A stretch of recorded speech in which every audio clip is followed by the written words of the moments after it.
Hammasi qanday boshlangandi? Esimda qishlog'imizdagi o'sha chang ko'chalar, tandirdan yangi uzilgan non hidi va bolalarimning kulgusi. Erim Anvar aka juda mehnatkash inson edilar. Biz baxtli edik, garchi boy bo'lmasak ham. Lekin taqdirning o'yini qiziq ekan. Anvar aka to'satdan belidan jarohat olib, yotoqqa mixlanib qolishi bizning kichkina dunyomizni ostin-ustun qilib yubordi. Dorilar, operatsiyalar, qarzlar. Qarzlar bo'ynimizdan boqib kelardi.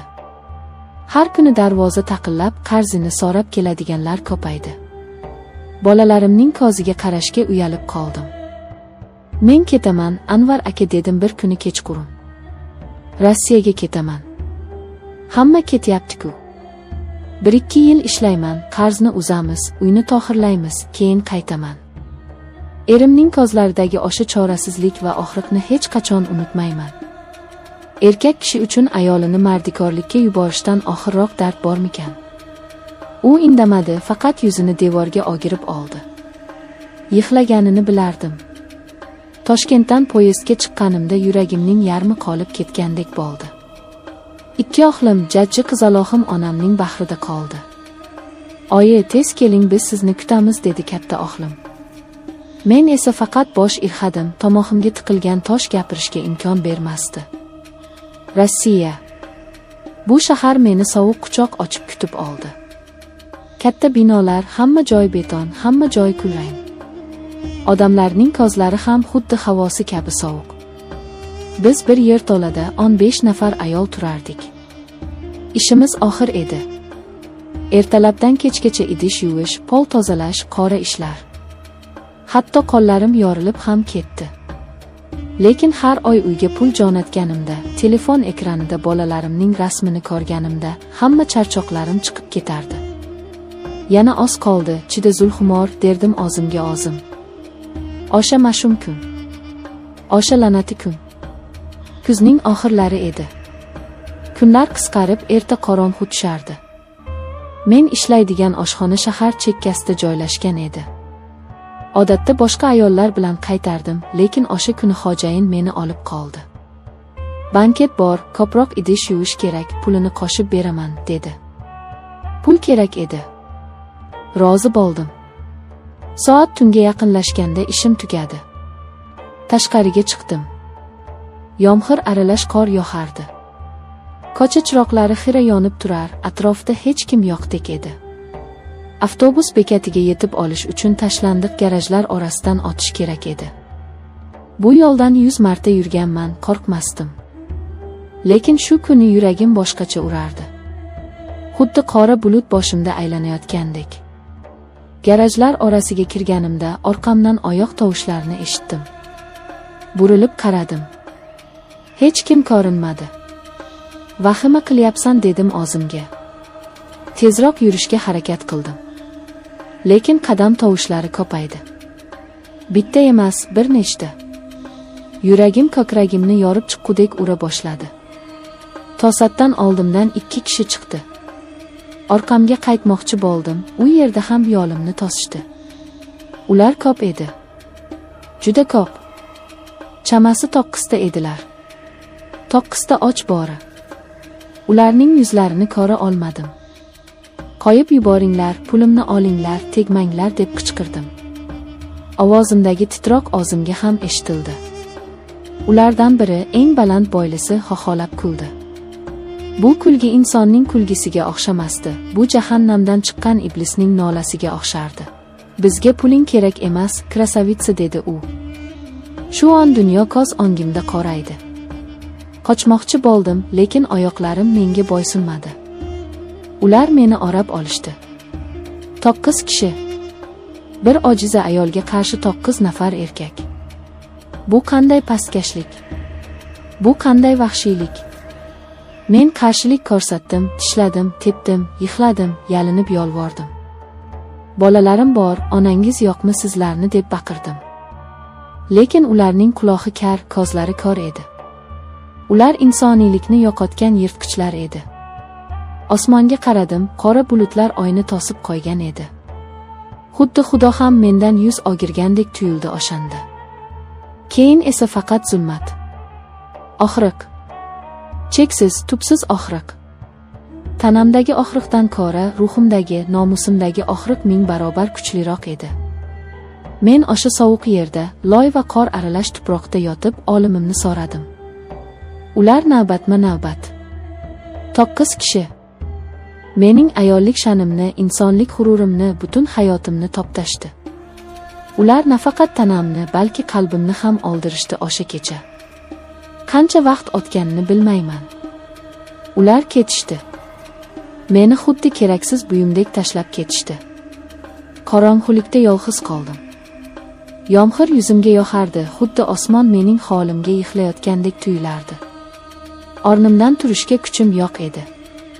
Lekin qayerdandir xayolimda bolalarimning ovozi eshitilgandek bo'ldi.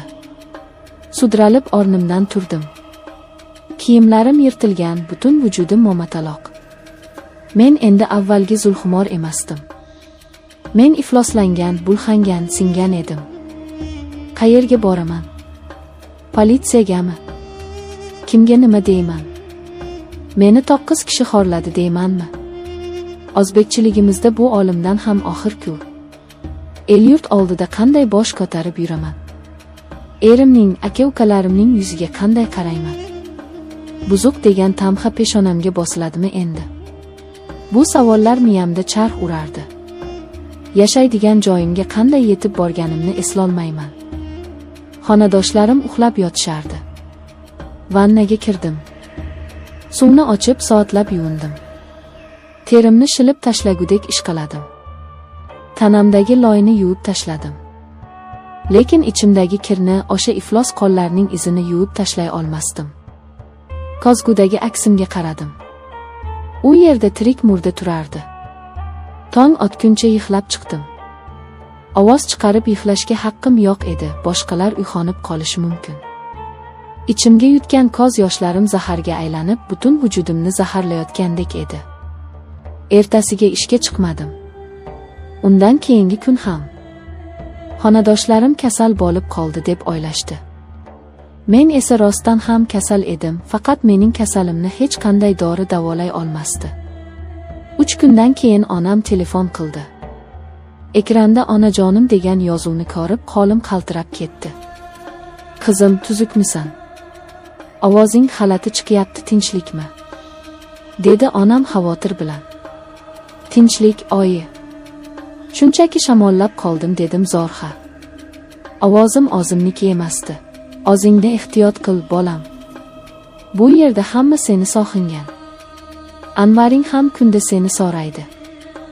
Anvaring. Bu so'z yuragimga pichoqdek sanchildi. Mening bechora kasalmand erim. U meni pokiza ayolim deb kutib o'tiribdi. Men unga nima olib boraman?